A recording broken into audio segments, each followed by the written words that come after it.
Imagine you've just endured the adoption process. It has taken you 2 years to find a child that has now been brought home to you. You're now ready to start nurturing your family and creating a wonderful home for your new child. Over the next few months, you see that your child's health is deteriorating, and he has started to show signs of slow development, muscle weakness, and loss of motor skills, including his ability to turn over, sit, or even crawl. You take your child to the doctor, and he is tested and diagnosed with Tay-Sachs disease. This is a genetic disorder which will result in these symptoms, and they progress to full paralysis and seizure activity. After a few short years, your child is going to die. I propose that genetic testing should be performed by adoption agencies and allow for full disclosure of genetic disease so that families can prepare for such a traumatic event. Genetic testing is an emerging technology that is harmless to the child and can be performed to give adoptive parents a genetic profile that can be used to make informed decisions about whether or not they will be able to care for their child if they're going to adopt him. Genetic testing allows for to assess for future disease leading to better quality of life.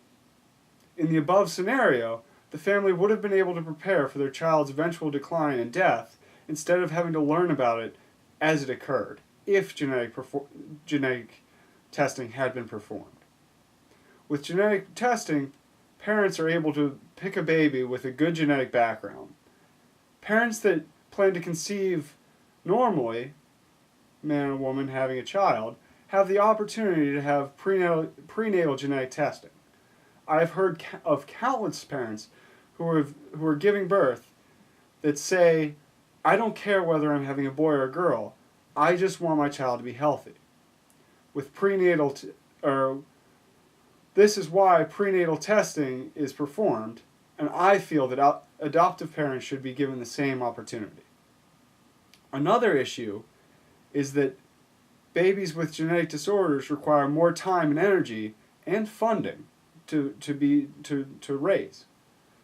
Babies can be matched with families who can handle these extra burdens if you do genetic testing. If you're a parent that wants to adopt but lacks the resources to take care of a child that will be in and out of hospitals throughout their childhood, this test will allow you to find a child that is right for you. It is possible to say that genetic testing will create reject children that are considered unwanted because of genetic disease. Although this is quite possible, I feel that the risk far outweighs the benefit far outweighs the risk, because you're able to match these diseased children with families that are actually able to provide for them, rather than give those children to families that will be ruined by such a situation. With advances in genetic testing and more families willing to adopt, I feel it is important and in the interest of parents and children that genetic testing is made available before adoption papers are signed. That way, no family is put in a position where a child dies of an undiagnosed disease with no warning.